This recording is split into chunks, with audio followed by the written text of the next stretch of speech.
An balima kunnafoni cakɛlaw bɔlɔlɔ matrafabaw n'o ye internetu ye aw ni ɲantuma aw bisimila maliweb.net ka don kibaru kɛnɛ kan. Ni duguni dugujɛ ɛlɛ ni ale tɛ tɛmɛ dugulaka ka dɔgɔ fɛntɔ ma e ni ne anw bɛ segin kana kumaso kɔnɔ bilakunkɛ o ti magwan ye bilakun min bɛ e ni ne la o de ye kunnafoni laseli o laseko ɲuman ala k'o nɔgɔya e ni ne ladirimɛjama olu seko ye kunnafoni lamɛnli o lamɛnko ɲuman ala k'o nɔgɔya u ye misigɛnna mana min kɛ daka sunɔgɔ la n'a wulila o senfa biribiri kelen a na o kɛ fasiri sɛbɛnw dafa bɛɛ a tora an ka don a kɔnɔ i b'a jɛ fasiri sɛbɛnw dafara a kun fɔlɔ n y'a di ma sɔgɔmada in tɔma ne ti ba bonya la bonya n'o ma buna adamaden o adamaden fa dɔgɔyalima ani turi kɔrɔ o bɛ kɛ i taabolo ye fasiri sɛbɛn fɔlɔ min nɛnɛ n'ale bɛ kari ɲɔgɔn na o bɛ tali kɛ l'indépendant la fasiri kɛnb'a kɔnɔ nin y'u ka bɔko 5292 ani fila ye bi ntɛnɛndon bɔli don septembre kalo tile 6 san 2021 fasiri a bolo dan bɛ Umaru jaabi fɛ a ko ayiwa kuma min n'a bɛ taa dugutigi bulon na ɛlɛ ni a m'a bɔ dugutigi den ye k'i kunda kogo la ko min ye i ka dɔn k'a fɔ ayiwa forsati olu maaw ka ɲɛmaa min bɛ yen ni n'o ye commandant Umaru Samake n'ale kɔni kun minɛ bɛ k'a don bɛrɛ la n'o tilala ka laban k'a di i ka dɔn k'a fɔ a jɛɲɔgɔnw olu kɔni ma k'o wale o kɛra i ka dɔn k'a fɔ an ka jalabatigi dɔ fɛ min ye i ka dɔn kasobonba ale dalala la n'o bɛ maison centrale d'arrêt ko fɔ fulakɛ a ye kalimusu dabaji la ni ka koloni bu bɛɛ lajɛlen bɔ ɲɔgɔn na a ko commissaire divisionnaire Umaru Samake n'ale yɛrɛ kɔni cakɛda min bɛ yen n'o bɛ i ka dɔn an ka lakana tigilama minnu bɛ tali kɛ n'o k'a ma ko force de la force antiterroriste forçat o maa ɲɛmaa ye ale ye ko jalaki binna a kɔ kan juma tɛmɛnen min ye i ka dɔn ayiwa juge d'instruction fɛ cabinet 3 tribunal de grande instance commune 3 ale tɔgɔ la k'a sababuya kɛ i ka dɔn k'a fɔ min ye jogini ani i ka dɔn nikɛnɛ karaba minnu n'o olu bolo dara ka ɲɛsin i ka dɔn wulikajɔ min n'o kɛra Ibrahim Boubacar Keita ka fanga nɔfɛ juillet kalo kɔnɔna la san 2020 ko i ka dɔn k'a fɔ n'o wulikajɔ olu fari dara M5 RFP ale ka wele kɔnɔna la fasiriba ko ayiwa ko n'i ye jateminɛ kɛ ko tɛgɛ kɛli min kɛra i ka dɔn k'a fɔ forsati maaw ka maa ɲɛmaa la ne ale ye i ka dɔn commandant ye k'a kɔni a fɛn tunne bɛɛ lajɛlen ma ɲini ka ye ko sabu i ka dɔn k'a fɔ min ye kangalama fasaw ye k'olu kɔni bolo dara fan bɛɛ lajɛlen fɛ jan ko i ka dɔn k'a fɔ poloso olu ka syndicat kulu olu kɔni ye i ka dɔn k'a fɔ muruti yɛrɛ kɔni ni ka o kɔni fari da ko kunnafoni bɔ ka bi an'u ka fara ɲɔgɔn kan GMS la k'a si ma kuran ni si ye ko yɔrɔ la u ye i ka dɔn k'a fɔ ayiwa bolonkɔni kɔni ɲɛsi k'a fɔ min ye i ka dɔn k'a fɔ nin ye ayiwa acharnement ko nin y'o de talen ka ɲɛsi polosiw ma dɛ ko tuma na ko olu kɔni olu ta tɛ dɔwɛrɛ ye min ye i ka dɔn k'a fɔ yamaruya min n'o bɛ di olu ma u ka baara kɔnɔ k'olu bɛ o de kɔni waleya ko sani i ka jigin i bin yɔrɔ la i talonna yɔrɔ min na walama sen min y'i lase k'i kan ka jigin o de la dɛ k'olu kɔni bɛ yen ni nɔ olu bɛ yen ni nɔ ka décision ni ka olu kɔni waleya ko yalama olu ta y'u sɔrɔ u la mun de fɛ fasiriba ko o de sabu la ko min ye i ka dɔn k'a fɔ ayiwa polisi syndicat maa ɲɛmaaw k'olu kɔni y'a jira k'a fɔ k'olu m'u damata ko kɛ nin ko in na jan ko olu ka maa ɲɛmaa ko k'o minɛ k'o don bɛrɛ la ko olu ka ye kɛnɛ kɔnɔna la ka taa i ka dɔn ka wuli ka jɔ fari da ko cikan de bɛ di olu ma dɛ ko yalama i ka dɔn k'a fɔ maa minnu b'o cikan di olu ma olu ma wele ka olu lamɛn olu ma minɛ ka olu don bɛrɛ la ayiwa ko olu minnu ye ci waleya gansan ayiwa ko olu bɛ minɛ ni ka olu don bɛrɛ la ko tuma na ko a ma bɔ olu ye i ka dɔn k'a fɔ ayiwa nin wulikajɔ in olu ka minɛ k'a don bɛrɛ la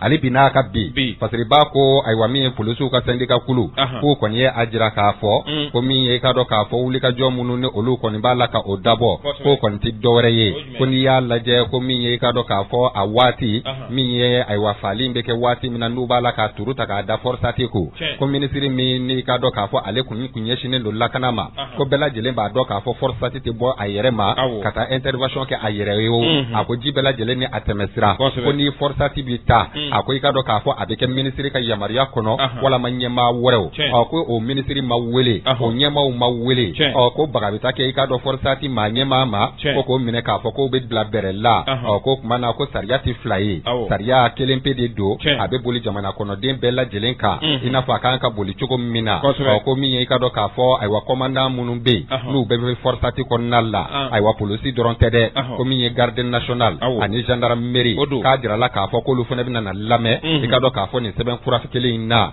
k'o kɛra i ka dɔn k'a fɔ polisi syndicats olu ka wuli ka jɔ ye ale bi n'a ka ben Fasiriba ko ayiwa k'u ye jɛrɛ kɛ an ko min ma ko meeting k'i ka dɔn k'a fɔ ayiwa k'u ye wuli ka jɔ fɛnɛ bolo da ni ka o kun ɲɛsin min ye i ka dɔn k'a fɔ maison centrale d'arrêt la u ka maa ɲɛma o minɛna waati min na k'u ye i ka dɔn k'a fɔ ŋɛɲɛ u y'a sɛbɛkɔrɔ ɲimi dɛ min bɛ se ka kɛ sababu ye olu ka ɲɛma a bɛ se ka di u ma cogo min na ko yalama mun bɛ sense kunkolo ma n'o ma kɛ dako juguya ye ko sabu i ka dɔn k'a fɔ ayiwa forçati ayiwa o ka bɔ ka taa i ka dɔn intervention kɛ maa ɲɛmaaw de bɛ i ka dɔn k'a fɔ cikan di olu ma maa ɲɛmaa minnu ye cikan di olu ma wele ko u ɲininka do kelen da kelen ko kuma na ko bi na ko olu bɛ se k'a fɔ ko nin ye olu ta kɛra la ɲɛdonna ye ko tiɲɛ ye sɛgɛ ka sɛden ta ye nka sɛgɛ ka jigin ka na i sigi sɛsulu kan ka sɛtigi ɲɛ lajɛ ka jigin ka sɛden ta k'o ye sɛtigi ma ɲɛdonna ye dɛ ko ni nin bɛɛ lajɛlen ye kelen ye ko kuma na ko min ye i ka dɔn kumaɲɔgɔnya minnu kɔni bɛ yen n'u y'u tilen ka taa kaso bon na k'a fɔ ko ayiwa u ka maa ɲɛma n'o ye commandant Umar Samake k'a ka bɔ ka di olu ma k'olu tɛ ɲɛdonna na dɛ u taara waati min na ka taa kumaɲɔgɔnya kɛ kaso bon kɔlɔsibaw fɛ n'o ye surveillant de prison ye olu y'a da u tulo kan k'a fɔ ayiwa ko commandant min ni a kɔni kun minɛ bɛ k'a don bɛrɛ la n'aw n'an bɛ a nɔfɛ a tɛ anw fɛ yan dɛ sabu i ka dɔn k'a fɔ ayiwa min ye jalabatigi dɔ ye ayiwa défense ani sécurité tɔgɔ la o nana ka na a ta ka taa ni a ye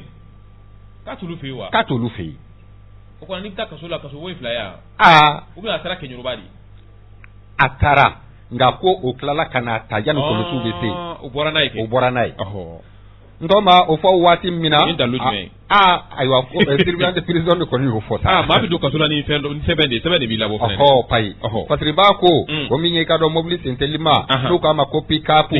ko nana ka na i jɔ min ye kasobonba da la i ka dɔn k'a fɔ min ye ayiwa Umaru Samake ayiwa i ka dɔn k'a fɔ o b'a sɔrɔ polisiw olu kɛn bɛ ka ŋɛɲɛ sɛbɛkɔrɔ ɲimi ayiwa i ka dɔn ko Umaru Samake ni i ka dɔn jalabatigi dɔ olu sina ka bɔ i ka dɔn pick-up in kɔnɔna la k'a sina ka i ka dɔn ayiwa Umaru Samake ni k'a di ba polisilakaw olu ma k'o b'a sɔrɔ i ka dɔn k'a fɔ ayiwa maa minnu bɛ yen nɔ n'olu kɔni kun kɛn bɛ k'a kɔlɔsi k'olu kun ɲɛdaw bɛɛ lajɛlen datugulen don finitigiw don n'u k'a ma ko an coagulé Fasiriba ko ale bi n'a ka bin ko ni du ye taabolo n'i ya u sɛbɛkɔrɔ lajɛ ko yanni i ka dɔn k'a fɔ ayiwa kunnafoni ka bɔ k'a bin ko min ye o garade dɔ armée kɔnɔna la k'o de taara ni i ka dɔn k'a fɔ ayiwa Umaru Samake ka taa di polisiw ma ko sabu o y'a sɔrɔ polisiw kun bɛ jɔsen min kan i ka dɔn k'a kɛra farati ye dɛ ko n'o tɛ i ka dɔn k'a fɔ ayiwa nin kun y'a dɔn k'o bi fɔ a ko la nka ko kɔni mana tigɛ da o da la ko min ye i ka dɔn k'a fɔ ayiwa le divisionnaire Umaru Samake ko a kɔni dira i ka dɔn k'a fɔ ayiwa ba polisilakaw ma ko ayiwa a kɛra dalu min ye ko maa si ma kɛ ala ye k'a dalu kɔni dɔn ko min kɔni bɛ se ka fɔ ko min ye i ka dɔn k'a fɔ sariya tigilamaw ye k'olu kɔni ye i ka dɔn wale ye ni ka a sɛbɛkɔrɔ kɔ k'a jira k'a fɔ ayiwa i ka dɔn ko wulikajɔ olu kɔni bɛ sen na ko nka nin ko in bɛɛ lajɛlen bɛ min nɔfɛ o de ye wulikajɔ min n'a kɛra i ka dɔn k'a fɔ juillet kalo tile 11 ani tile 12 san 2020 wulikajɔ min n'a kɛra IBK ka fanga contre la min ye i ka dɔn k'a fɔ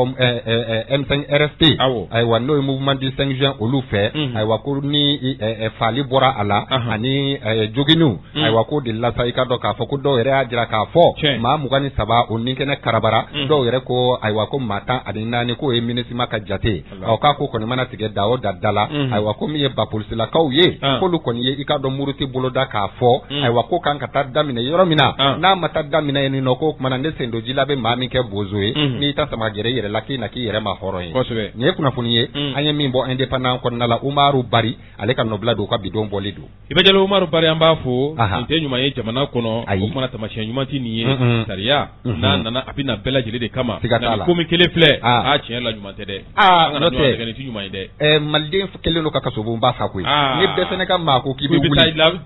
a kuma ka ca dɛ a kuma ka ca ni kɔni an kana ɲɔgɔn nɛgɛ a kuma ka ca a kuma ka ca ma ɲi dɛ nka hali n'a y'a sɔrɔ kow kɛra cogo dɔ la n'a ma ɲa bɔ bɛ se ka kɛ k'a ɲɛfɔ ka sɔrɔ a ma kɛ ni nin n'a a ɲɔgɔnnaw ye démocratie yɛrɛ diya t'o ye a diya ye i ka dusumakasa k'a jira o sira baden b'i bolo a sira bɛ yen syndicat kulu yɛrɛ tun bɛ se ka wuli polisiw tɔgɔ la k'a fɔ ayiwa ko tɛmɛna tɛmɛ cogo min na an kɔni an bɛ préavis de grève bila an bɛ ayiwa sitting kɛ an bɛ nin kɛ ni an ka cɛ ma bila walama ni minnu ye cikan di u ma ni olu fɔlɔ ma ɲininka walama olu fɔlɔ ma minɛ o tuma an bɛ nin kɛ an bɛ nin kɛ an bɛ nin kɛ o bɛɛ bɛ se ka kɛ fɛɛrɛ dɔ ye ka PP kɛ fɛkɛ kan awɔ a tɔgɔ bɛ to filɛ kɔnɔ kiiri tigilamaw kan awɔ nka tantɔ n'a fɔra ko bɛɛ ka t'i ta labɔ a ma nɔgɔn dɛ n'o tɛ an yɛrɛ de dun fɛnɛ ko an ka kiiri kun bɛ taa n'an ka kiiri bɔra k'i jɔ jɛmɛfɔla jɔyɔrɔ sisan an ka tila k'a fɔ k'an bɛ taa ka taa fereke don olu ka gese la o fana ye gɛlɛyaba ye polisiw bɛ anw lajɔ awɔ an b'an jɔ k'u lamɛn kosɛbɛ u mana min fɔ an bɛ sɔn o ma sariya de m'a fɔ wa siga t'a la n ko sariya de y'olu bila yen awɔ ko kɔnɔ olu de bɛ yen nɔ ni maa min ye bɛ circulation na i ye ko kɛ ni dantɛmɛ wale kɛ min man ka kɛ wala sariya k'o sɔsɔ olu b'i fiyɛ siga t'a la n'u y'i fiyɛ wa i kan k'i jɔ sariya de ko k'i jɔ siga t'a la n'i y'i ban k'i jɔ a bɛ f'o ma refus d'obtempérer awɔ ni ɲangini min kan ka da i kan o bɛ da i kan siga t'a la wa n'i y'i jɔ fɛnɛ yamaruya b'u bolo k'i ka papier minɛ k'a lajɛ awɔ ka tila k'i ɲininka u y'i jɔ min na k'o f'i ye e kan k'i jɔ k'u lamɛn cɛ tɛ wa n ko sariya de b'a to a ma siga foyi t'a la sariya tɛ yen n'o fɔra ko sariya ka bɔ yen k'olu k'u jɔ ka maa fiyɛ maa b'i jɔ wa e n tɔ maa a bɛ kɛ karatabugu ye o tɛ wa a bɛɛ bɔda n'i y'a ye jamana de b'a mɛn si la fɔ n ko sariya de bi siga t'a la ni sariya tɛ yen jamana tɛ yen koyi o ye tiɲɛ dɛ ni sariya tɛ yen jamana tɛ yen dɛ a bɛ kɛ jɛngili de polisi ka maa fiyɛ k'e k'a fɔ k'i t'i jɔ polisi ka n'a ka télé biri u ɲɛbɔli a k'a fereke o ye ɲuman ye wa o ye jɛngili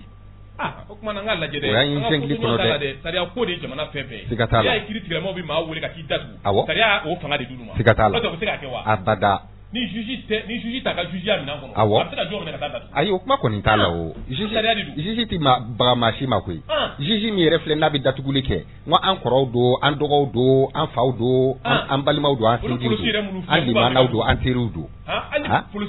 du ka dɔgɔ bi polisi tɛ wa fini min b'u la anw de ka fini donnen b'u la k'u ka kiiri tigɛ an tɔgɔ la ɔ olu yɛrɛ filɛ ni juge mɔgɔ bɛ mɔgɔ la juge tɛ wuli ka t'i nɔfɛ ayi n'a b'olu de bila ka taa a b'olu de bila ka taa kosɛbɛ kosɛbɛ walima a bɛ garidi bila ka taa tiɲɛ tɛ wa o ye tiɲɛ olu tɛ olu ka cidenw ye wa olu de bɛ t'u minɛ ka na n'u ye kosɛbɛ kosɛbɛ wa n'u ko bɔn i bɛ taa kaso la olu bɛ taa nin ye siga t'a la n'olu yɛrɛ murutira tan tɔ ko nin ka kɛ kɛlɛ olu ayi ji bɛɛ n'a tɛmɛ sira don tɔw ma n ye min f'i ye a na kɛ ba polisilakaw olu kɛn bɛ ka dusu bila hakili ɲɛ n'o tɛ tasiraw tun bɛ yen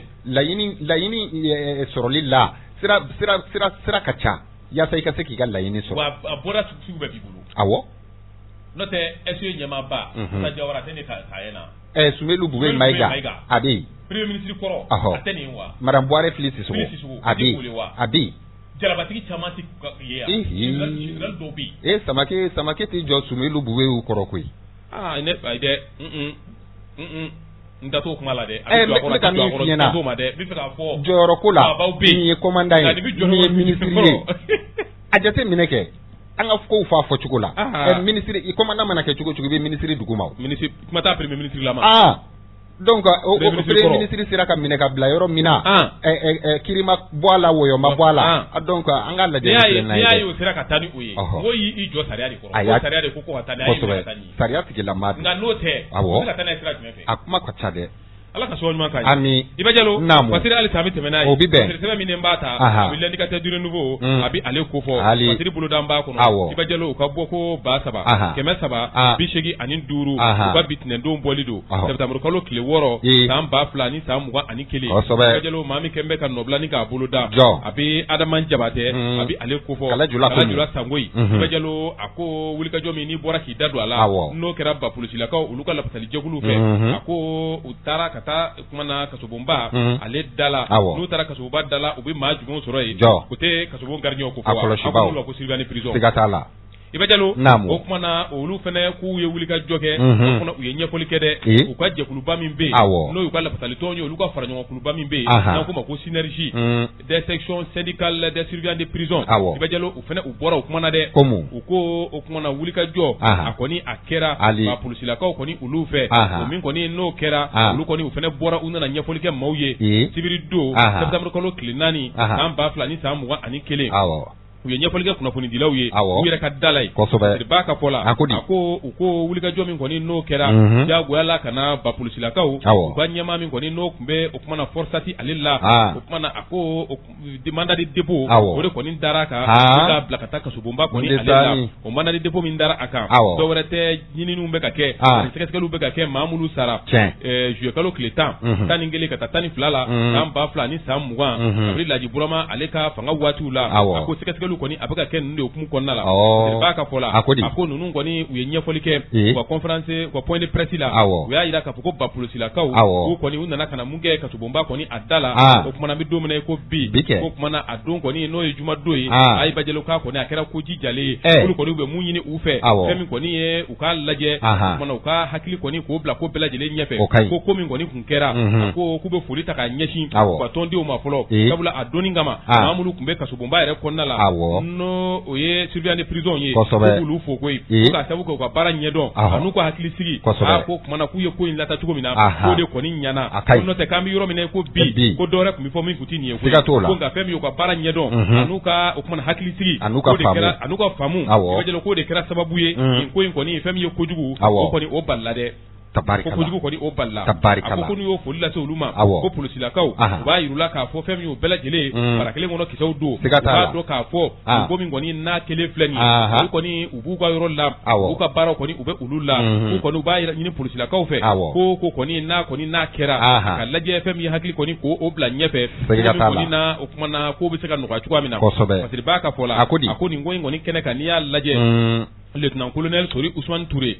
ka taa se lieutenant colonel Abdoulaye Fofana ale ma ani lieutenant Dawuda Konate ninnu de kɔni u tun bɛ kɛnɛ in kan u y'a jira k'a fɔ k'u kɔni u b'a jira limanajɔnw na k'a fɔ nin ko min kɔni n'a kelen filɛ nin ye ko kɔni don ko min an k'a dɔn k'a fɔ an bɛ sariya jamana de kɔnɔ ko mana kɛ cogo o cogo fɛn min kɔni ye an k'a lajɛ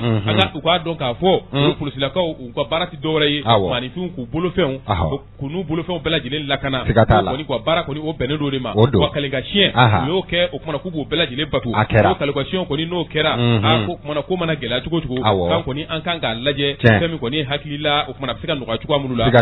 b'a ka fɔ la a ko ni maa ninnu kɔni u ye nin fɔ a ko an ka hakilinajigin kɛ n'o ye Kalajura Sango ye a ko ni hakilinajigin kɛra n'i y'a ta k'a lajɛ polisila wulikajɔw kɔni ko caman kɔni a bɛ ka kɛ o kumana nin jamana in kɔnɔna la ko n'i y'a lajɛ juin kalo ka se juillet kalo tɛmɛnen ma ko dɔ kɔni o fana kɛra koyi polisilakaw ko n'i y'a ta k'a lajɛ ani garde nationale ko n'olu kɔni k'ulu karila ɲɔgɔn na ko kɔni o sɛbɛkɔrɔ gɛlɛyara ko kumana n'i y'a lajɛ k'a kari ɲɔgɔn na ko ni wulikajɔw kun ma kɛ k'a ko kun tɛ da so da la koyi a ko o tɛmɛnen kɔfɛ ka bɔ yen utukalo tɛmɛnen an kɔrɔ ko Lafiyabugu n'i y'a lajɛ brigade anticriminel Baki k'ulu maaw fana olu ye wulikajɔ kɛ ka mobili kɔni k'o ta o kumana ka maa dɔ gɛn k'o kɛra sababu ye o kumana o ko kɔni gɛlɛyara maa kelen yɛrɛ sara ka sababu kɛ marifakisɛ o taar'i da o solo la Ayiba Jalo Kalajura Sango a ko o fana tɛmɛnen kɔfɛ n'i y'a ta ni ka a lajɛ ko wulikajɔ kɔni o kɛra juma tɛmɛnen an bɔra ka min kuma fɔ sisan o fana kɔni o kɛra ka taa se fɛn min kɔni an ka kasobonba ma ba maa min bɛ ko fo ka o bila ko baara fɔra cogo min na k'a kɛra ten koyi a ko o mana bɔ yen o tɛmɛnen yɛrɛ kɔfɛ o dugusɛjɛ ko n'i y'a lajɛ ko 14e arrondissement olu fana ni mototigi dɔ olu fana ni o sera ɲɔgɔn ma ko mototigi yɛrɛ o taara Daliba la ka taa n'o ye hôpital Gabriel Touré la a ko an bɛ don min na ko bi fɛn min ye ministre min bɛ yen n'ale ɲɛsinnen don lakana ko ma ka taa se fɛn min ye polisiw ka ɲɛmaa ma ko wulikajɔ o kan k'o kɛ an bɛ don min na ko bi fɛn min kɔni ye ko dɔ kɔni ka olu kunbɛn cogo min na lakana tigilamaaw o kumana gɛlɛya kɔni o kana don ni jamana kɔnɔdenw ni ɲɔgɔn cɛ ani u yɛrɛdamaw ni ɲɔgɔn cɛ ko nɔ tɛ ko fɛn min ye surafi ye ko na dugu jɛ an bolo dɛ ko k'u jɔ u jɔyɔrɔ la o kumana u kan ka min kɛ u k'o kɛ nin ko in kɔni k'a kunbɛn yanni a ko kɔni a ka gɛlɛya Fasiri ale ye nin ye an ye min sama ka bɔ Ayiba Jalo indicateur du renouveau kɔnɔ Adama Jabate Kalajura Sango u ka bidon bɔli an bɛ Kalajura Sango fo n tɔma i yɛrɛ bɛ fo i ka lase la ne bɛ bɔ ni fasiri sɛbɛn an ko min ma ko 22 septembre fasiri kɛn b'a kɔnɔ bɔko 1995 ani duurunan don bin tɛnɛndon bɔli don septembre kalo tile 6 san 2021 Ali Sise n'o ye n bɛnkɛ ye a ye Kalimusu Dabaji la ni ka nɔbila bolo da n tɔma a ko ale bi an ka to ayiwa kasobonba la n'o bɛ maison centrale d'arrêt de Bamako ko fɔ ko min ye ka kunnafoni nɔfɛ taama tɛ n'o tɛ ne ma taa ye dɛ ayi ni kunnafoni nɔfɛ taama don ne ka ti munumunu ye ayi dɛ an bɛ lamɛnbaaw kunnafonili de kama mais a ko kasobonba dɔrɔn e dun b'a fɔ k'ale bɛ an ka to yen cogo di an bɛ to yen nɔ kunnafoni nɔfɛ taama de kama kunnafoni nɔfɛ taama kama kana fɔ ten kuma fɔcogo man ɲi ayi yɔrɔ in n'i b'a kunnafoni bi a di ko wɛrɛ la mais an ka to yen ayi n tɛ a tile n tɔ ma an ka taa kasobonba da la kunnafoni nɔfɛ taama kama ala a ka ɲi an ka taa fayi a diyara n ye an bɛ taa an bɛ segin n bɛ to da la an bɛ segin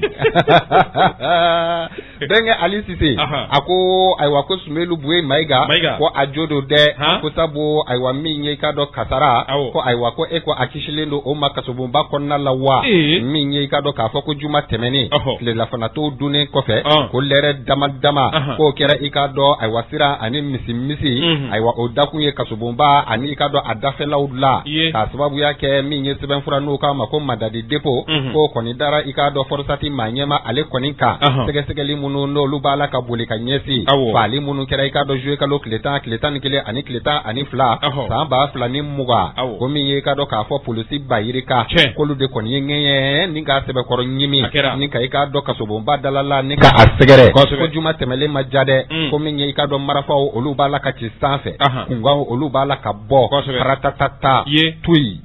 ika do ka fonto maka fentu ne bela jele manyini ka ye ko shere do olu koni ajira ka fo ko marafa kise ko ika do ka fo ko chira wa batiman do la no esoe to mi yere ika do ne Sumelu Boué Maïga na le kunkanga tabla oso ko na la ko marafa kise yere koni no bora oso la ko shere do yo o chientigiya patri ba ko juma temene kasara ika do ka fo ko bi a chientigiya ka fo Sumelu Boué Maïga aye joro mi ninka oboloda anaka ika do sornando mbaw ka wi ajira ka fo ko Sumelu Boué Maïga ka koni bi ika do kasobo na nga ate ika do lakana konna lade ko sabu ika do ka fo ko bebi na ko ni ya laje ko mi ika do ka fo communique do ko kon danyen mara ika do ka fo aka sornando mbaw fe ko ya me ka fo aywa mi Sumelu Boué Maïga ka be shi yoro mi na kasobo konna la ani ma bi wolon vla bonyongo olu de be shi nwan sanfe ika do ka fo akasobo ere konna ali finetriti alla finyati do fiembe do akemi ere la oye ika do ka fo aywa uka mansi mimbe no ba fama ko humidificateur o de be takabla ika do uka la fien do yorote ika do ka fo so ere la no kwa mako flawo o ika do ka fo fasiri bako ko ni duye allaje bibi na ika do ka fo aywa Sumelu Boué Maïga ka takata bla ni ma bi wolon vla ani wolon vla ka ko ika do ka fo ko egele abaye ko sabu ika do ka fo bana suguya o suguya ka bi se ka o soro de o ko ndi duye malitari ku laje tiri buna kun okumu konnala minye ika do ka fo Sumelu Boué Maïga amana ko ke chugo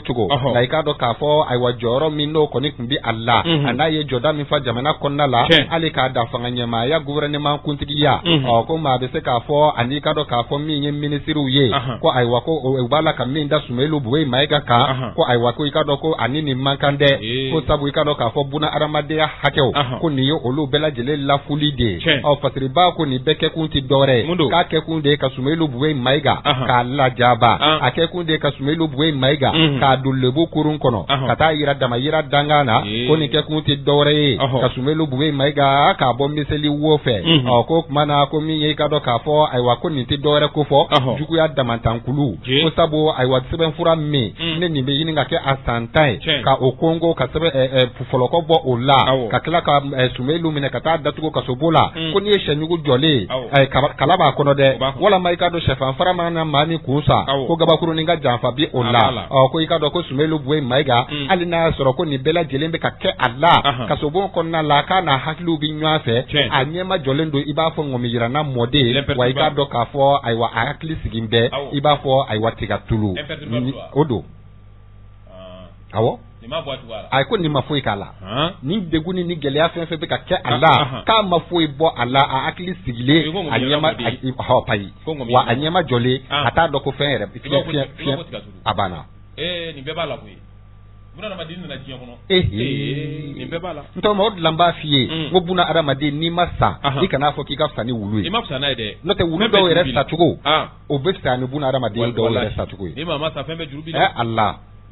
o kona te premier cabinet là ay ade kani ma bi wono vlad bi nyanka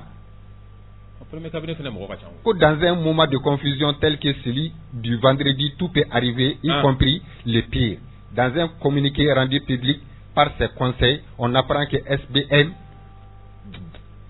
Sumelu Boué Maïga partage son dortoir avec 77 détenus un dortoir sans fenêtre où le seul air qui circule est celui produit par les humidificateurs abana ko na aspirateur pia ko ali flowoti fenêtre to ambe kaso bongo kuma info kuma be mu ka laje kaso boy ngal larawi tabla kaso boy flani yoro min do e yɛrɛ ɲuman ni maa ma sa i tɛ se k'a fɔ ko ala ye kisa i b'a fɔ ala k'i kisa ma nka i tɛ se k'a fɔ k'i tɛ se dɛ o de y'a to an b'a fɔ kuma bɛɛ n ko kaso bo yen u k'a lajɛ hali n'i ye kasoladen hakɛ dɔ de fana b'i bolo koyi ntɔma ni maanifin ma sa ko bɛ juru b'i la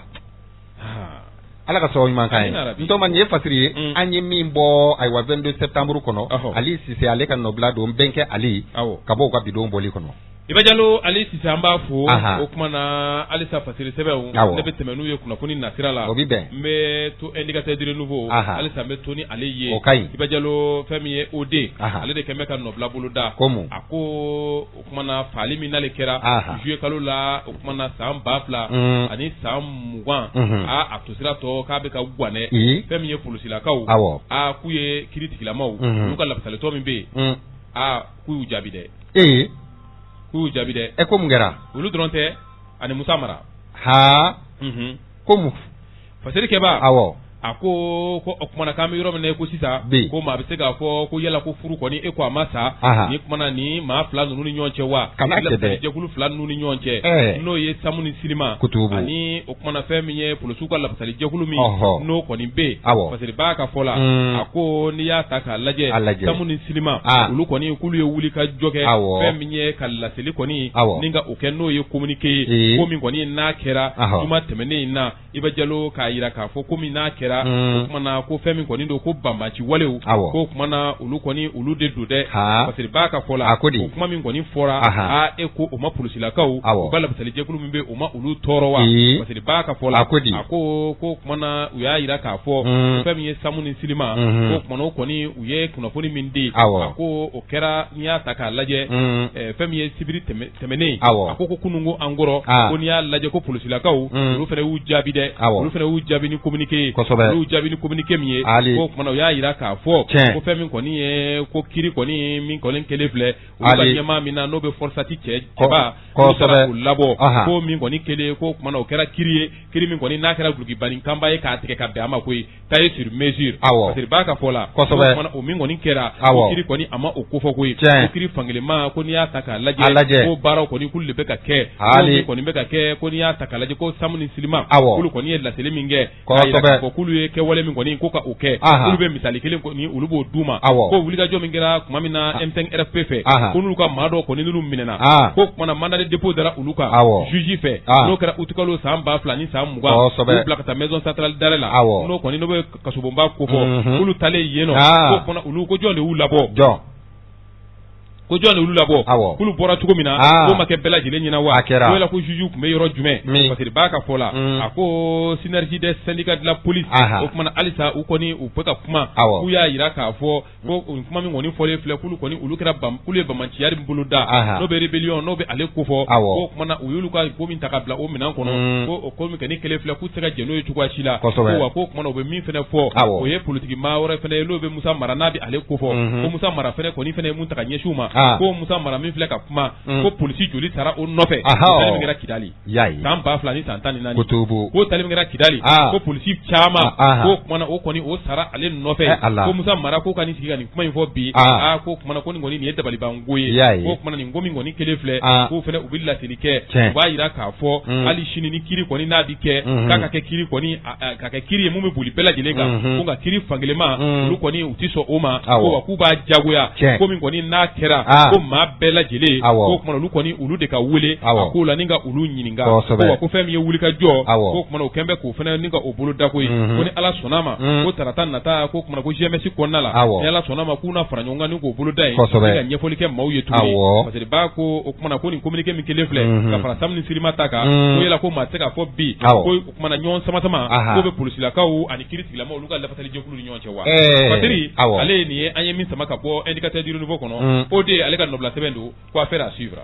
Ntɔma an bɛ o de fo ka i yɛrɛ fo i ka yɛrɛ ye ci baara kɛ ko ɲuman lase la ne bɛ bɔ ni fasiri sɛbɛn an ko min ma ko la sentinelle fasiri kɛn b'a fɛnɛ kɔnɔ nin y'u ka bɔ ko 530 ani 31 na ye bi ntɛnɛndon bɔli don septembre kalo tile 6 san 2021 bamananw ko n'i ye kalabanci su ye nagara kun ntɔma a to a bolo ɛlɛ ni a b'a don yɔrɔ dɔ ko nin bɛ tali kɛ i k'a dɔn ayiwa sɛbɛn fura la n'o ko a ma ko affaire BMS SA ani i k'a dɔn SICG fasiri b'a ko ko ayiwa ko min ye ayiwa bibi na an ka i k'a dɔn lafasalitɔnw ne o bɛ i k'a dɔn sɛndikaya ko fɔ k'an ka sɛndikalisiya k'an k'o jɔ ko min ye i k'a dɔn ɲɔgɔnlɔbɔ o ka dabila ayiwa ko min ye i k'a dɔn k'a fɔ CFA wari miliyari 1 k'a fɔra ani a kunkanfɛn 777 k'o ka bila i k'a dɔn ayiwa min ye SICG o ka minɛn kɔnɔna la ayiwa a fɔra ko jɔn k'o bila min ye i k'a dɔn k'a fɔ BMS ye ayiwa ko o kiiri min o bɛ olu ni ɲɔgɔn cɛ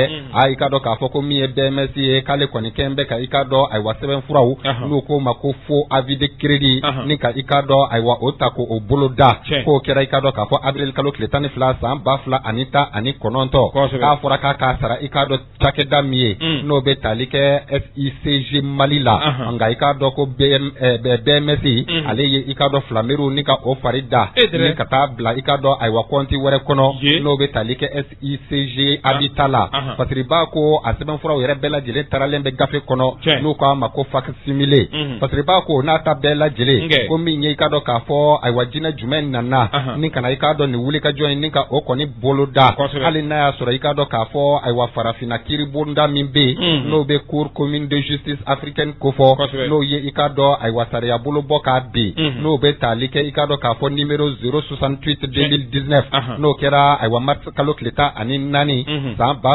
san 2019 k'a y'a jɛya k'a fɔ ko banki yi k'a kan ka i k'a dɔn miliyari 16 CFA wari ni k'a di i k'a dɔn SICG Mali ale kɔni ma nka i k'a dɔn k'a fɔ ayiwa SICG Habitat o ma fɔ dɛ nka i k'a dɔn k'a fɔ tɔgɔw ye kelen ye tɔgɔw bɔn bɛ ɲɔgɔn fɛ nka o tɛ kelen ye SICG Mali ani SICG Habitat ntɔ ma ninnu ye kelen ye wa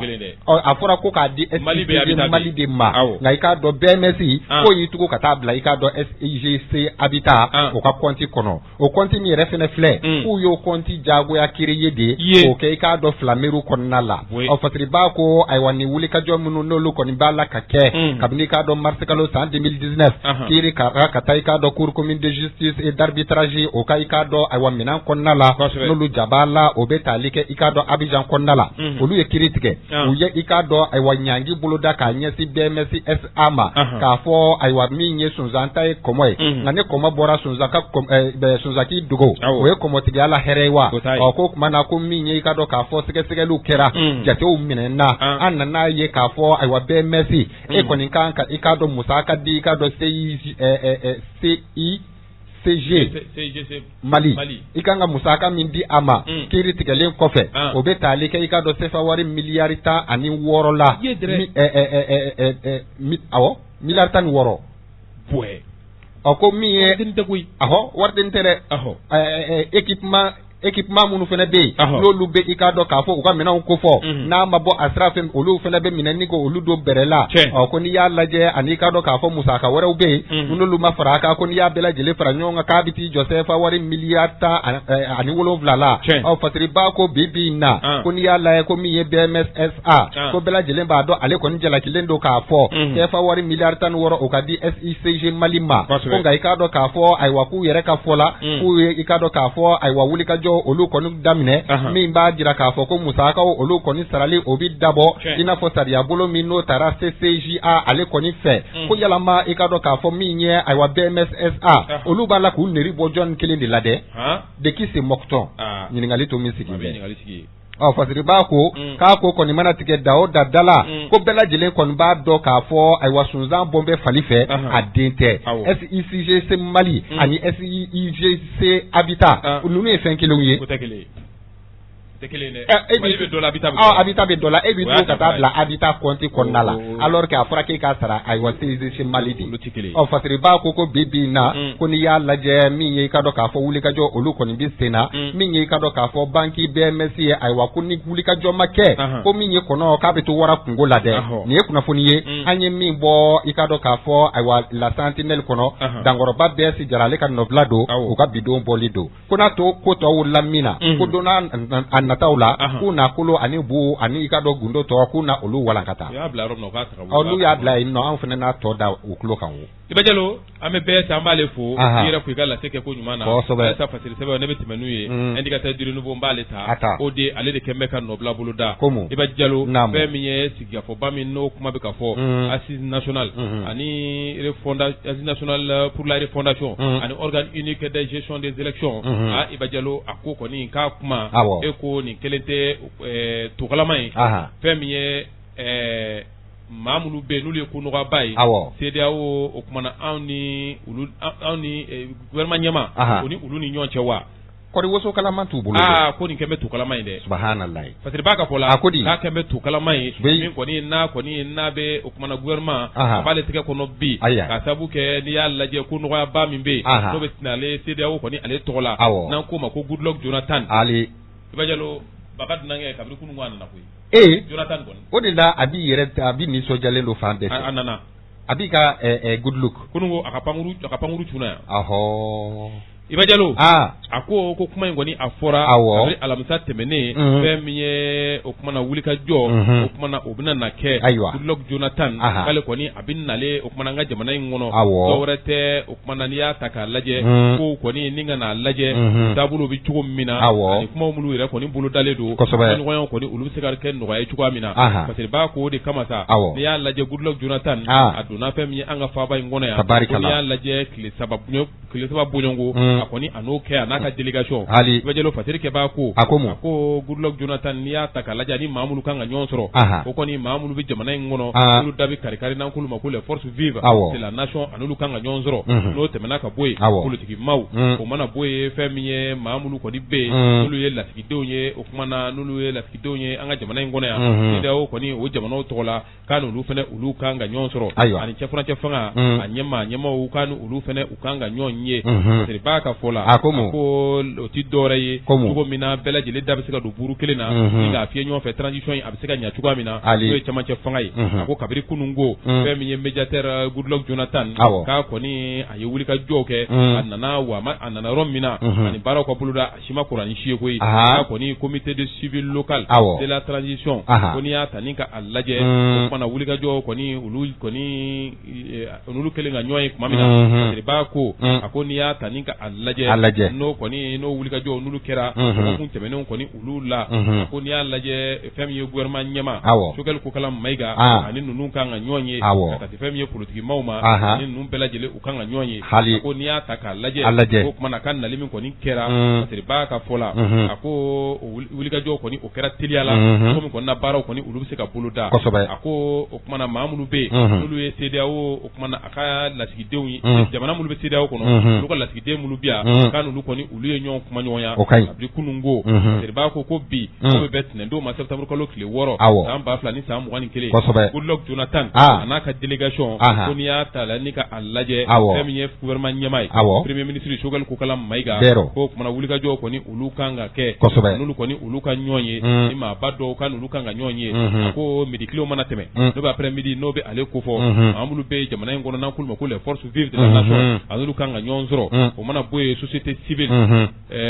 dine murugala tigu jamana kono den kana blalew anulu kanga nyonsoro bajelo o mana teme ka boy ordre professionnel de syndicat ulu fene kanga nyonsoro mamulu be nulu ko ni nulu tege no bla anga benga sebena o signataire de l'accord pour la paix et de réconciliation na be ulu kofo kan ulu fene kanga nyonsoro ninga kuma ko o de mana o de bela jele mana teme ko ni ala je Goodluck Jonathan ulu ka jo ko ni ana ulu buluda ninga rapport ko ninga ogla ko nga ka kelen ko ni o manna ko ako ni ya taka laje Goodluck Jonathan ani delegation koni ani ulu den tamajekulu ani ulu de nyombulu bajalo ako ambe domine ko bi bulika jo koni no kera femiye ana laje ka conférence de presse ge ka foni dilaw ninga ulu wele ale koni ay tamam ngani ma ukmana ka nyepoli do koni ku kwe kuna foni dilaw ye lu ko soro ka taso mo sama ukasoro bajalo no temena ka boy femiye ukmana tebe nunu bela jele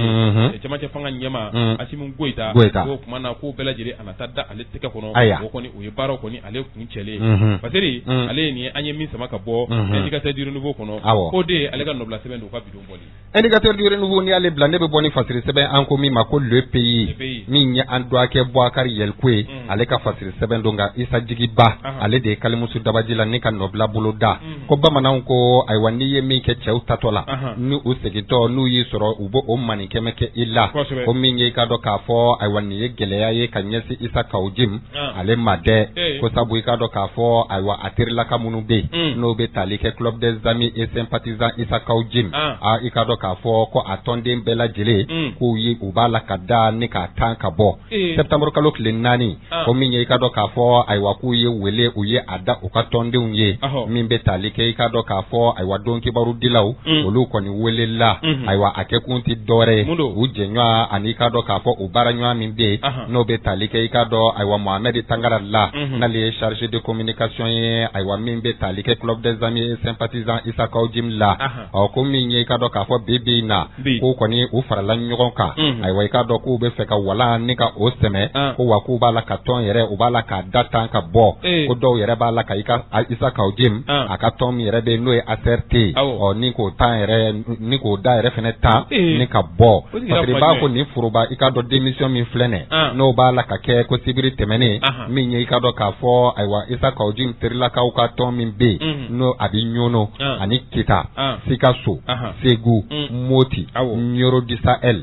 i ka dɔn k'a fɔ k'u ye maa bolo bɔ ni kana i ka dɔn nin jɛrɛ in kɛnɛ kɔnɔna la jan ko i ka dɔn k'a fɔ cellule de communication cellule féminine cellule des sages ka taa se i ka dɔn k'a fɔ commission d'organisation ani commission de réflexion k'u bɛɛ lajɛlen kɔni yera i ka dɔn don kibaru dilaw ɲɛkɔrɔ u ma da o dɔrɔn ma dɛ u ye sariya tigilama dɔ wɛrɛ wele n'o bɛ isi kofɔ yaasa a ko bɛɛ lajɛlen bɛ se ka kɛ o ɲɛna ayiwa ko ni sendojila bɛ maa min kɛ bozo ye n'i ta sama ka gɛrɛ i yɛrɛ la ko i na kɛ i yɛrɛ ma hɔrɔn ye ayiwa ko Kaojim bɛna na i k'a dɔn binga wuli fɛn o fɛn kɛ ko k'a daminɛ sisan ka taa bila fo donna nataw la ayiwa ko a ta n'a kɛ olu tɔgɔ la bilen dɛ ko sabu i ka dɔn k'a fɔ nin ye olu kelen ye ka walan sɛmɛ olu date i ka dɔn k'a fɔ ayiwa tɔn tɔgɔ la bilen n'o ye club des amis et sympathisants Isa Kaojim ayiwa olu t'a la bilen ayiwa ni Isa Kaojim ye min kɛ a y'o kɛ a yɛrɛ de ye a y'o kɛ a yɛrɛ de fɛnɛ tɔgɔ la a m'o kɛ olu ye bi a ma o kɛ olu tɔgɔ la k'o de sabula i ka dɔn k'a fɔ a ka kan o ka i ka dɔn sariya tigilama wele n'o ye huissier de justice ye yaasa k'u ka walan sɛmɛ ni ka o fari da ka ɲɛsin Isa Kaojim a ka kanubaya tɔn ani i ka dɔn k'a fɔ a ka kɛ n yɛrɛ ye fɛɛrɛ tɔn ACRT ko olu bɛɛ lajɛlen k'u bɛ walan sɛmɛ ka bɔ a la Ibrahima Jawara ale ye i ka dɔn k'a fɔ ayiwa maa ɲɛmaa ye ayiwa tɔn in na a y'a jira k'a fɔ k'u kɔni bɛ to dɛmɛ don ɲɔgɔnya la ka ɲɛsin i ka dɔn k'a fɔ furancɛ fanga ma k'u bɛ furancɛ fanga u b'a dɛmɛ u seko ani u damayira bɛɛ lajɛlen na ko nka ko min ye Isa Kaojim ko k'olu da t'o la bi u da t'o la sini k'u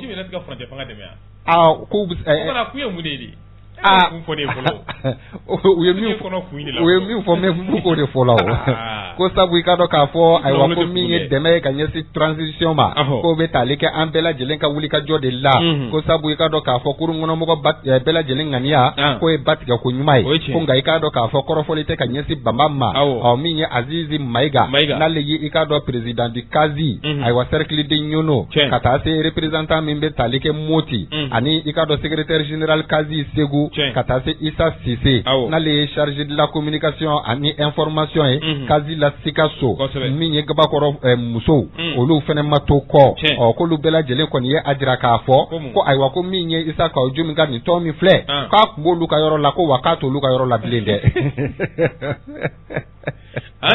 nin teliyara koyi paraw ni barakɔnɔbila tɛ nin kɔni ni sigira kuma ɲuman k'o bɛɛ ci ta ko o ye Kazi yɛrɛ dɔrɔn ye ko tɛmɛnen kɔfɛ ko min ye ACRT parti faso kɛwale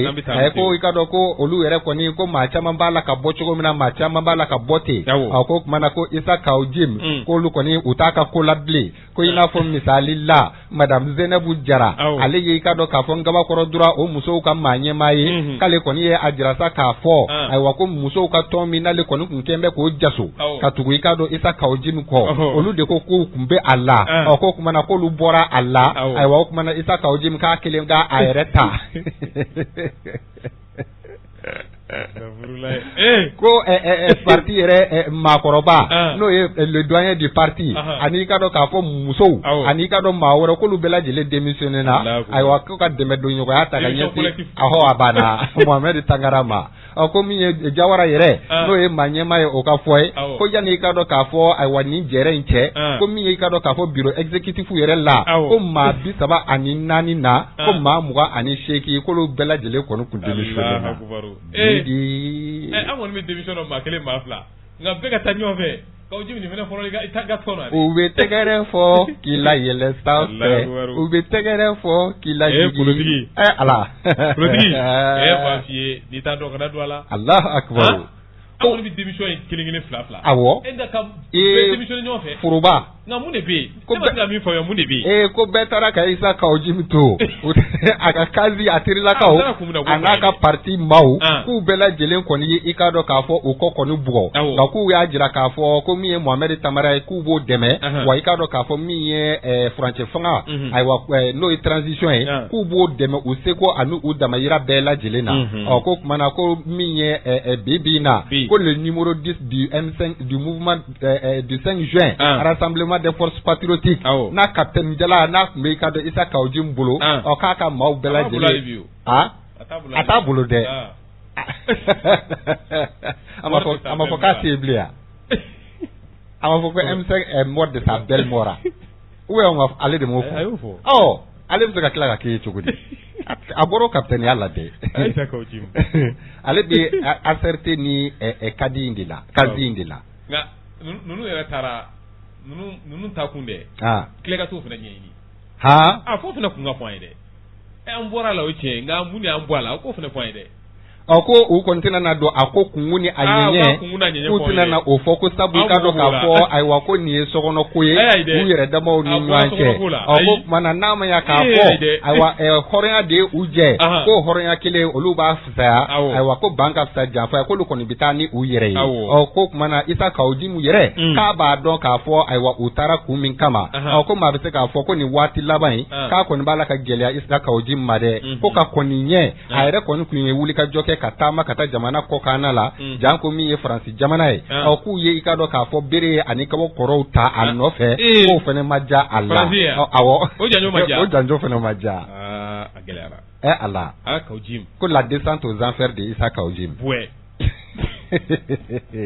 o tɛ diɲɛ jahanama ye yan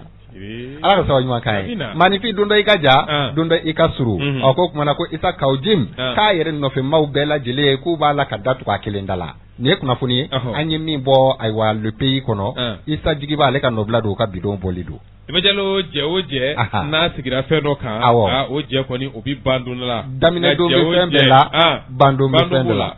nka ka ye ala kama dɔrɔn n'a kɔni ma ko kama aya n kɔni b'a dɔn a kɛra min kama n'o tɛ dugu la bi ban bon Isa Kaojimi fana ye cɛ min ye a tɛ kɛ a la ko ala m'a labila dɛ a fana a kɛra kun min kama hali ni a terilakaw m'a kun fɔ Isa Kaojimi bɛ bɔ k'a kun fɔ an ka n'olu kɔni m'a fɔ Isa Kaojimi n'o y'a fɔ n'o ye mun fɔ an fana n'o minɛ dɛ tile fila in na an k'an sigi an ka Isa Kaojimi kɔnɔ k'u kana fɔ ko Kaojimi y'a fɔ kɔfɛ k'u fana bɛ bɔ k'a fɔ o b'a la dɛ o fana kɔnɔ ko tuguni dɛ aya n'a ye da tan ka bɔ n ye da tan ka bɔ nin taabolo de b'a la o man di ye kosɛbɛ taabolo de bɛ taa a ka ɲi a ma ɲi hali n'i ma don dugukolo ɲɛw la o bɛ faamu nka e ma foyi fɔ ka da tan ka taa ten basi tɛ a na kɛ bɛntɔn bɛnkanw y'a kɛ ten kɛ comme olu ka tɔn ninnu fana filɛ maa si tɛ a ko ɲɛdɔn koyi olu ka règlement intérieur a ɲɛdɔnbaa ye ala ye dɛ a si tɛ kelen ye sariya dɔ b'i sigi sisan yanni midi cɛ o sariya kelen bɛ wuli o bɛ se k'i wuli yɔrɔnin kelen tɔn sariya b'o fɔ yɔrɔnin kelen Iba Jalo parce que halisa an bɛ tɛmɛ n'a ye l'indépendant ne b'ale ta bɔko 5000 292 tinɛndon bɔli don fasiri bolola bɛ fasiri jɛkulu maaw fɛ fasiri sɛbɛn 2 kunkurunin don ne n'u doroso ɲɔgɔn na o bɛ bɛn n bɛ taa fɛn min ye Maamulu kɔni bɛ yen Iba Jalo m'a dɔn ni hakili b'a la juillet kalo o kumana o tɛmɛnen in na Tɔnbukutu maa 3 ɲɔgɔnna bɔɲɔgɔnko n'o kɔni n'o bɛ artiste min bɛ yen n'o kama ko Derkeb Iba Jalo ale ka maaw olu kɔni n'u kun minɛ bɛɛ k'a maa 3 ninnu kɔni Iba Jalo ye kunnafoni min sɔrɔ k'a yɛrɛ la k'a fɔ k'u bilala dɛ k'u bilala a yɛrɛ kɔni ma bila ayi a yɛrɛ t'a ala k'a kana bila Iba Jalo ala k'a don an garisɛgɛ la amina rabi amin ala ka duwawu minɛ yarabi ibajalo fasiri kɛba o kunnafoni min n'a bɔra ka bi k'a kɛra kunungo a ko midikile waatiw la u ye kunnafoni balolen min sɔrɔ k'a yirala k'a fɔ fɛn min ye activiste min bɛ n'a bɛ Azizi Mayiga ko fɔ Azizi Mayiga ani Alfuseni Ture ka taa se Bashina Mayiga ibajalo ko kuma ni maa saba u kɔni kana bilala kunungo dɛ u kana bilali min kɛra dɔwɛrɛ tɛ maa dɔw de kɔni kun y'u ta yew o maamulu ta ko kunungo k'u kɔni kana bilala u y'o kunnafoni balolenw sɔrɔ ko kuma na kuma ɲɔgɔnya kɔni olu bɛ senna ni maa kelen ninnu fɛ mulu kɔni kun kɛn bɛ k'u minɛ ko min na artiste min yɛrɛ bɛ o bɛ Amadu Kebe ko fɔ u kama ko Der Keba ale yɛrɛ kɔni a bɛ se ka bila cogo min na ani Bakosi Kulubali olu bɛ se ka bila cogo min na n'olu fɛnɛ n'u kɔni n'u tunun bɛɛ parce que b'a ka fɔ la a ko juillet kalo tile 29 ibajalo fɛn min ye o tɛmɛni an kɔrɔ ko ni maa ninnu kɔni k'u kɔni u taara yew a kɛra yɔrɔ min na o bɛ Gurumara Rus a bɛ ale ko fɔ n'o bɛ Tɔnbukutu fɛ waati min o kɔni u kun bɛ taali fɛn min ye concert kɔni ni ka taa u boloda nin yɔrɔ ninnu na halisa kunnafoni nasira la an bɛ tɛmɛ n'a ye ibajalo bɛ to indépendant kelen kɔnɔ fɛn min ye accident jugu min n'ale kɔni kun kɛra fɛn min ye Sénégal n'a kɛra malien chauffeur dɔ fɛ n'a kɛra sababu ye fɛn min kɔni ye ka maaw kɔni ka u bonɛ u ni na o kumana a ka kiiri tigɛra dɛ ko san 4 kaso datugulen k'o dira ma dɛ malien chauffeur kɛ awɔ Allah k'o dira ma dɛ gɛrɛ do ibajalo ni mobiliba boliba min filɛ n'an ko ma ko o kuma na poids lourd ibajalo a ko n'i y'a ta k'a lajɛ fɛn min ye k'ale kɔni ale de ye wuli ka jɔ kɛ maa 4 ɲɔgɔnna boɲongo sirabaga kasara kɔni o de y'a sɔrɔ o kɛra fɛn min ye rond point na min kɔni n'a bɛ Kaolack n'a bɛ o kuma na n'a bɛ rond point ba ko fɔ Dakaro jamana kan parce que b'a ka fɔ la a ko n'i y'a ta k'a lajɛ o min kɛra Dakaro n'o bɛ Sénégal faba ko fɔ a ko a kɛra utukalo tile 15 o tɛmɛnen kɔrɔ ko a kɛra waati min na i y'a ta ni k'a lajɛ maa 4 kɔni olu kɔni ko n'i y'a lajɛ olu bɔnna u ni na parce que b'a ka fɔ la a ko k'a ka kiiri kɔni fɛn min ye kunnafoni di sira min bɛ n'a bɛ Seneweb n'a b'ale ko fɔ olu kɔni y'a jira k'a fɔ ko tribunali k'a y'a ka kiiri tigɛ tribunali kelen k'a ka kiiri tigɛ k'u y'a jira k'a fɔ ko fɛn min ye san 4 kaso datugulen k'o kɔni bɛ d'a ma n'a ka permis k'o minɛ a la fɛn min ye ka san 2 ɲɔgɔnna boɲongo ka permis kɔni k'o minɛ a la ka san 2 ɲɔgɔnna boɲongo kɛ ani ka fɛn min ye kumafɔlen tɔrɔmɔɲɔ k'o bila ka tɛfɛ wari 10,000 ani 1 aw tɛfɛ wari 10,001 ani 200 Allahu akbar ma tɛ gɛrɛ senkamɛ ibajalo ko kɔni o yo amandi bi akan fasiri ale ni an ye min sama ka bɔ indépendant kɔnɔ ka bidon bɔli ntɔ ma bɛ to o indépendant kelen kɔnɔna la ntɔ ma an bɛ taa farikolo ɲɛnajɛ o bunna kun sanfɛ min ye i ka dɔn k'a fɔ ayiwa diɲɛ seleke 4 o walanda min n'o kɔni bolo dalen don san 2022 senna dolanci o hukumu kɔnɔna la ko min bɛ senna bibi na n'o ye i ka dɔn k'a fɔ a batigɛw ye n'o bɛ éliminatoire ko fɔ k'an ka faso Maliba an ka bɔn kamalenw ka anw ni Uganda ko bi nɛgɛ kaɲɛ 17 o tɛ a tɔ tora panko 1 ani ɲɛ wawa ntɔ ma ko an ni olu bɛ masara an ka sɔ k'an b'o kɛ ta la i ka dɔn Kampala jamana kɔnɔna la Fatiriba ko ayiwa n'o ye Abdul Dambele ko Mali n'o y'an ka égliw ye n'o b'an ka bɔn kamalenw ko fɔ an kelen kɔ ka sebaaya ni ka o sɔrɔ Uranda ale ka 1 ani Kanangolo n'o kɛra araba tɛmɛnen septembre kalo tile fɔlɔ n'o kɛra ayiwa ndolaci yɔrɔ min bɛ tali kɛ ayiwa stade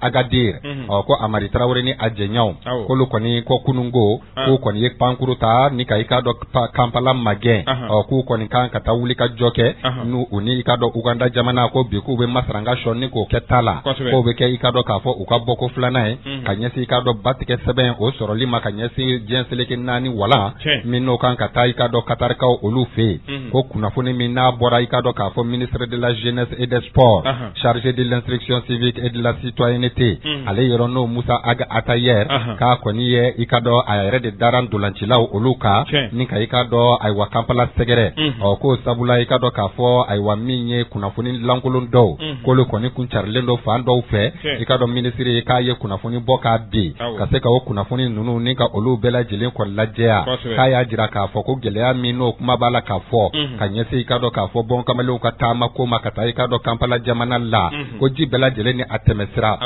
ko min ye ka dɔ k'a fɔ pankuru o tali ani ka dɔ k'a fɔ ko gɛlɛya dɔw yera o la ani ka dɔ k'a fɔ u ka seli kɔnɔna la n'o ye Kampala yɛrɛ ko o bɛna gɛlɛya ka dɔ k'a fɔ minisiri yɛrɛ a bɔra k'i jɔ jɛmɛfɔla jɔyɔrɔ k'a ko bɛɛ lajɛlen ni k'a jɛya a y'a jira k'a fɔ ko ayiwa ko n'i ko i cɛ ka ɲi sufɛ ni dugu kɔni jɛra i b'i ye ko i ka dɔ k'a fɔ ayiwa ko min ye yanni ayiwa olu ka taa Kampala a ye i ka dɔ k'a fɔ Fédération Malienne de Football a ye olu wele ka dolancilaw k'u wele ka encadrement k'u bɛɛ lajɛlen wele ka i ka dɔ ɲininkaliw olu bɛɛ lajɛlen to min sigi yalama i ka dɔ k'a fɔ an tatɔ filɛ ne faso kunkɔrɔtan de marafaw olu de kan ka kɛ an bolo an bɛ se ka taa faso kunkɔrɔtan cogo min na o sabula o tuma na ayiwa n'a y'a sɔrɔ gɛlɛya minnu bɛ yen ayiwa kɔnɔbara lacɛmuru ye dabara ye an ka kuma an ni ɲɔgɔn cɛ n'an bɛ se ka min kɛ ani i ka dɔ jamana bɛ se ka min kɛ an ka olu bɛɛ lajɛlen kɛ sabu i ka dɔ kungo t'a don tɛ wuludenw lamɔdon ye k'o de la sa a ye i ka dɔ wele bila joueurs ma ka wele bila encadrement ani i ka dɔ Fédération Malienne de Football wa i ka dɔ k'a fɔ ko min ye prime de qualification ani ka taa se prime de sélection ani u ye gɔɲɛ min ni k'o kɛ dongo k'a y'a musaka bɛɛ lajɛlen a y'a bɛɛ lajɛlen da joueurs tigɛ yanni u bɛ bɔ yan o hakili sigilen ka taa ntɔ maa o tɛmɛnen kɔfɛ ko min ye i ka dɔ k'a fɔ encadrement ye n'o ye entraîneur ni a ka danga ka taa se i ka dɔ dɔgɔtɔrɔw a n'a tɔw bɛɛ lajɛlen k'a jira la k'a fɔ ko ayiwa k'a bɛ ɲini ka san 3 bɔ ɲɔgɔnko bɔ k'olu ka sarako fɛnɛ ko balannen don ko i ka dɔ k'a fɔ ayiwa Musa Ag Atayer ministre k'a y'a jira i ka dɔ olu la k'a fɔ k'a kɔni ye ci lase jamana marabaw olu ma ko tuma na ko jamana marabaw kɔni ye i ka dɔ ayiwa wuli ka jɔ kɛ ko ka i ka dɔ danganiya di min ye ayiwa encadrement ma fɔ san 3 juru min bɛ yen tiɲɛ don Musa Ag Atayer ale nana ka na juru in kɔni sɔrɔ yen nka ko k'a b'a cɛsiri juru in a bɛ se ka sara a seko n'a damayira la cogo min na hali n'a bɛ kɛ dɔɔni dɔɔni ye a ka dɔgɔ k'o de bɛ jɛ tiɲɛ nka ale kɔni b'a bɛɛ lajɛlen sara juru kelen a tɛ to yen ni nɔ ko tuma na ko wulikajɔ ani o baaraw olu bɛɛ lajɛlen o daminɛ na ko tuma na min ye i ka dɔn k'a fɔ ayiwa min bɛ se ka fɔ ko an ka bɔn kamalenw n'o y'an ka aigle ye k'o kɔni hakililatigɛlen ye ayiwa i ka dɔn k'ale yɛrɛ de dan bɛ u kan k'u bɛ taa Kampala ko bisa ayiwa i ka dɔn k'a fɔ min ye wulikajɔw ye u b'o baaraw daminɛ ndolanci yɛrɛ ayiwa ko nɛgɛ kaɲɛ 17 ayiwa Masaranga Shaw o bɛ kɛ ta la an ka bakuruba k'o de ma ko poule E i ka dɔn k'a fɔ ko a ɲɛmɔgɔya k'o bɛ Mali bolo ko Mali kɔni ka i ka dɔn bi baara k'o bɛ bɛn min ye i ka dɔn sebaya de sɔrɔli ma hali bi an bɛ se ka to an ka bakuruba a ɲɛmɔgɔya o la cogo min na ko tuma na ko min ye ayiwa Mali ka ndolanci kelen bɛ yen o bɛ kɔfɛ an ko min ma ko match en retard min ye i ka dɔn k'a fɔ ko Mali ko kuru 3 bɛ ale bolo ale ye ɲɛmaa ye a ka bakuruba la min dan bɛ ale kan o ye Kenya jamana ye kuru 2 bi o bolo Uganda ayiwa kuru 1 bi o bolo ani i ka dɔn k'a fɔ o fɛnɛ ka ndolan 1 bi kɔfɛ Uranda ayiwa kuru 1 bɛ ale fɛnɛ bolo fasiriba ko kuma kuncɛ kuma na ko dolanci wɛrɛw fɛnɛ bɛ bi min nafa ka bon i b'a fɔ Mali fɛnɛ ka dolanci ayiwa i ka dɔn ko min ye a ko ayiwa a ka gɛlɛ fo k'a fɔ a sɛbɛkɔrɔ ka gɛlɛ ko sabu i ka dɔn k'a fɔ min ye Guinée ani Maroc k'olu fɛnɛ bɛ i ka dɔn a sama u ni ɲɔgɔn cɛ bi kelen in na Korowari ani Cameroun o ye dakun kɔrɔ ye dɛ o ye dakun kɔrɔ ye dɛ k'olu fana bɛ Masaranga Shaw kɛ ta la Afrique du Sud ani Ghana ko tuma na k'a bɛ basa olu fana ni ɲɔgɔn cɛ bi jɔla bɛɛ ka di ko tuma na ko Malidenw k'an bɛɛ lajɛlen ka fara ɲɔgɔn kan ka dugawu k'a sama an ka bɔn kamalenw ma jan ko u bɛ se ka i k'a dɔn nisɔndiya ni k'o sama an fɛnɛ ma nin ye kunnafoni ye an ye min bɔ indépendant kɔnɔ min ye Abdul Dambele a ka nɔbila don 13h Mali ale ni Uganda u bɛ jouer Kampala. An bɛɛ lajɛlen an ka kɔlɔsi an ka ale juru an ka cari mana sebaya bɛ se k'o sɔrɔ cogoya min na ne kɔni ye juru ta ka don ka dɔ kɛ ka juru jumɛn ta ka juru ta jumɛn ka don kaliwa la kɛ Mali ye i kungo kɛ n kungo cogo di komi maaw ko mama tɛgɛ tigɛ k'i la kaliwa ko i t'a la sisan k'i bɛna juru ta ta u b'i minɛ ka taa ni ye masira t'o la o ayi ni Banu Magaji aw kɔni bɛ yen nɔ a ma tiɲɛ juru in bɛ sara nin t'a arnaqueria daminɛtɔ ya i bɛna juru ta k'u ka don parce que i b'a dɔn match ye 13h ye maa si tɛna i wele k'i ka don kaliwa la i bɛna k'e ye juru ta donc sisan ni Mali seba fɛ i b'a fɔ ko k'e ye juru ta a y'an bɛ sebaya sɔrɔ basi tɛ a b'o sɔrɔ nka e bɛ ka min fɔ k'i donna kaliwa la a sebaya sɔrɔ sisan i bɛ sɔrɔ ka na i jɔ k'i bɛn'o juru ka di mɔgɔ la mɔgɔ juru b'a fɛ k'i ka juru in ta mais ne dun fana y'a ta ka parce que e ni Banu Mali ka gagné o ka di aw bɛɛ kosɛbɛ kosɛbɛ a ka d'an bɛɛ ye a ka d'an bɛɛ ye ne i bɛ fɛɛrɛ kɛ i tila ka juru sara i yɛrɛ n'i ye wari sɔrɔ i b'a sara jamana ko don ni maa bɛ fɛn ta mun tɛ juru ye jamana ko la jamana ka se ka kunkɔrɔ ta dɔrɔn jamana bɛ kunkɔrɔ ta ko o ko la maa kɔni se bɛ fɛn o fɛn i b'o ko la ayi seko ne kɔni bɛ n seko kɛ o ne bɛ n seko kɔni kɛ o n'i ye juru ta ka don a la kɔnɔ ala y'a f'e ye k'a bɛ ne fa tan n'i ye wari sɔrɔ i b'a sara e ka ci lase Banu ma sa i se mana kɛ min ye n'o ye alamisa i ka ci lase Banu ma ko kunnafoni duman bɛ yen bi dɛ n'i ye juru ta e de bɛ juru sara a fɔ mami presin ye k'a tɔ ye saraka kelen ko yanni trésor cɛ ala kana sɔrɔ i bolo yɛrɛ e ka saraka in ta ala kana sɔrɔ yɛrɛ nka Mali bɛ ka ye kana sɔrɔ wa Mali bɛ ka ye Mali ka gayi mana tigɛ ka saraka ni ala cɛ o ala ka sɔrɔ ɲɔgɔn kan ye i ka saraka bi ban ntoma dɔ b'i bolo wa dɔ bɛ n bolo n taa barama fɛ yen an ka taa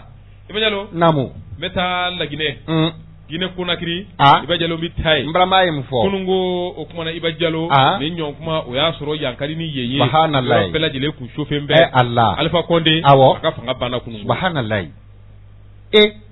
le buramata ɲɔgɔn y'a sɔrɔ fanga dafiri la dɛ buwasa ɲɔgɔn y'a sɔrɔ fanga dafiri kɛra Guinée a fɔra ko foro daminɛ ye waa bɔ ye o Alpha Condé dans la main des putschistes o tɛ ɲuman ye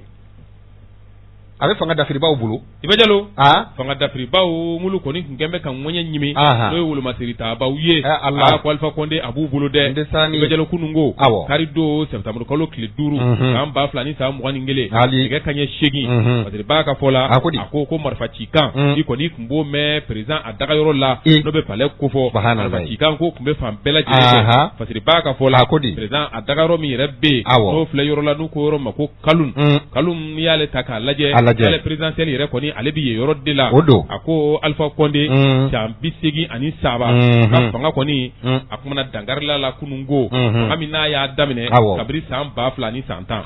awɔ Allahu akbar Fasiriba a kuma bɛ n'o bɛ o kumana Tumbe Tolofunbe Tumbe Adeline Tolofunje Baraminɛkala den don ale de nɔbila bolo da Iba Diallo a ko fɛn min ye tile n'i y'a ta k'a lajɛ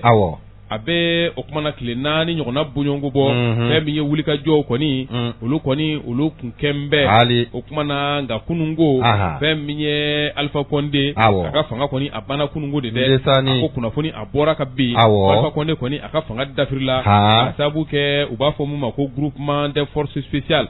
GPS n'a bɛ ale kofɔ o kumana nin ye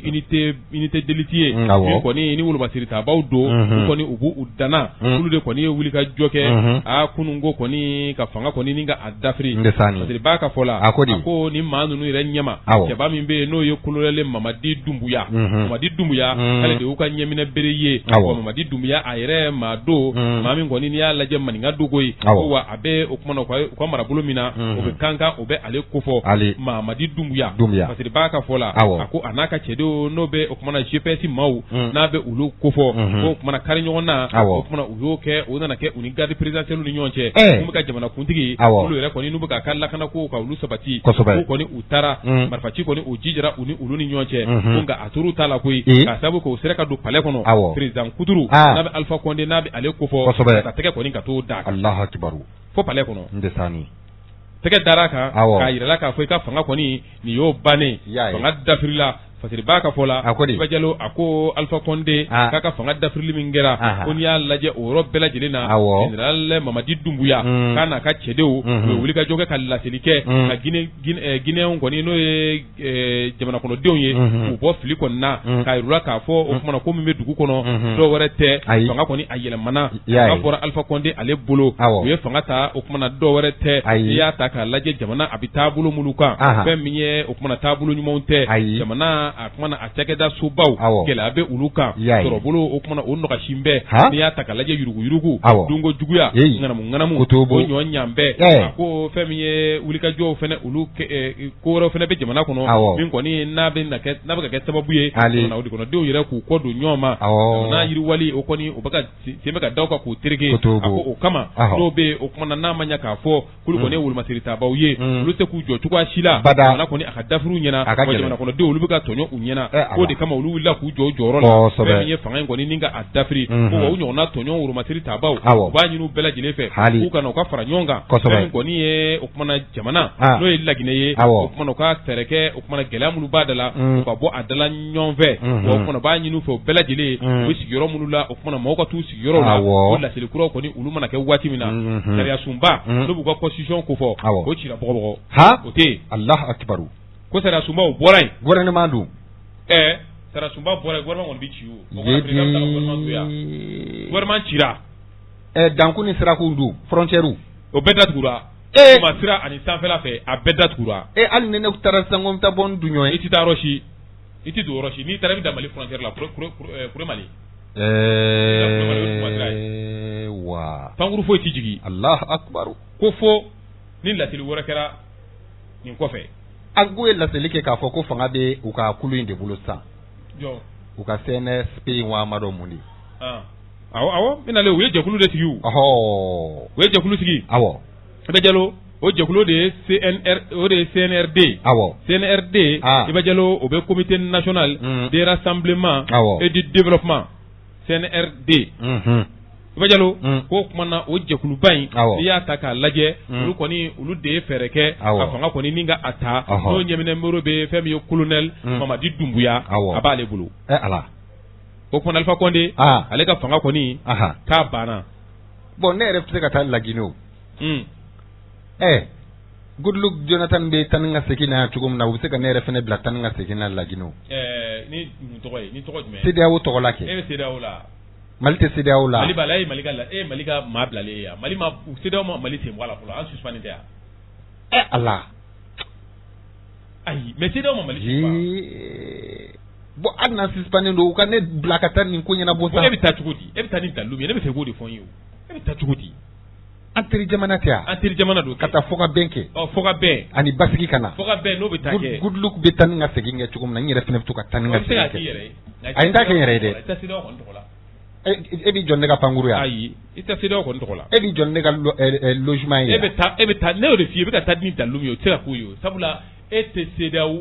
CEDEAO la Mali tɔgɔ la o ye fɔlɔ ye filanan ye mun ye Mali CEDEAO kɛn bɛ ka anw ɲangi fɔlɔ e bɛ taa cogo di Allah ou bien i bɛ ka nationalité yɛlɛma di ko n'i y'o kɛ ayi n tɛ se k'o yɛlɛma di n bɛ to n ka Maliya kɔnɔ na o Iba Diallo Faseri Keba a ko nin bɛɛ lajɛlen n'o ye o kumana duguma sira o datugu bɛɛ sanfɛ sira n'o bɛ o kumana pankuru ko fɔ si tɛ jigin Laginɛ ko da suara ile kɔni a bɛ Dumbuya bolo o kumana fo waati min kɔni n'o nana o kumana u na ɲɛfɔli kɛ maaw ye Dumbuya in de ye olu fana ka Asimi Goita ye awɔ a fana colonel de o fɛngɛ fasiri sɛbɛn dɔ fana bɛ k'a fɔ yan nɔ ko ani Asimi yɛrɛ k'u tun bɛ ɲɔgɔn dɔn Sahel bolo kɔnɔna la k'u bɛ ɲɔgɔn kalama k'u bɛ ɲɔgɔn kalama ko u bɛɛ ye Sahel kɛ o fana ka u bɛɛ ka fɛn ye force spéciale de ye o ale bɛna force spéciale dɔ n'u fɛ yen force spéciale min n'i yɛrɛ sigira ma mɛ bon ni nin ko in bɛ ka kɛ cogo min na force spéciale bɛ jamana minnu na u fana bɛ sɔn ka force spéciale ko dabila dɛ ko dabila cogo di olu nakun ye jatigɛwale kɛbaaw kɛlɛliw de ye nka olu de fana bɛ ka fanga ta o mugujugu forokibaw olu de bɛ ka fanga dafiri fana kɛ o n'o tɛ Alpha Condé yɛrɛ de ye ninnu sigi o kumana a yɛrɛ ka force spéciale soso bɛ dɔn na hakili b'a gɛnɛga Korowari ni Sénégal fana k'i kɔlɔsi e bɛ fɛ ka mun fɔ ko IBK de fana Mali ta sigi bon u k'u kɔlɔsi dɛ an ka de kɛlɛkɛ Alassane k'i hakili to a yɛrɛ la a ko Mamadi Dumbuya colonel Dumbuya ko maa kɔni don min n'a ye kɛlɛ kɛ nanzaraw ka wolomasiri taabaw olu ka kulula wa nanzaraw yɛrɛ k'a kun b'olu de fɛ yen koyi Faseri Keba a ko n'i y'a lajɛ a kɔni a ye walantɛmɛ kɛ olu fɛ yen ka na san 2000 ni san 18 ni force spéciale ba in o kumana ka n'o sigi o ɲɛminɛ bere o ka ta ka di a ma ko kumana o dira a ma o waati min na ko n'i y'a ta k'a lajɛ ko Alpha Condé o kumana ale yɛrɛ de ye wulikajɔ kɛ nin bɛ se ka sigi cogoya minnu la ko kumana o sigili min kɛra ko n'i y'a lajɛ k'olu de kɛra sababu ye k'a ka fanga kɔni ni k'a dafiri bi a ko nin t'a tiɲɛ fɔlɔ koyi Alpha Condé ka laɲini kɛ ka dangara ka fanga la a ko m'a dɔn ni hakili b'a la wulikajɔ kɛra a nɔfɛ san 2000 ni san 11 a sigilen san 1 yɛrɛ ko wulikajɔ kɛra a nɔfɛ ka taa fɛn min ye f'a jabala la ko nka o kurita kɔni o ma se ka bɔ kari la o ma sira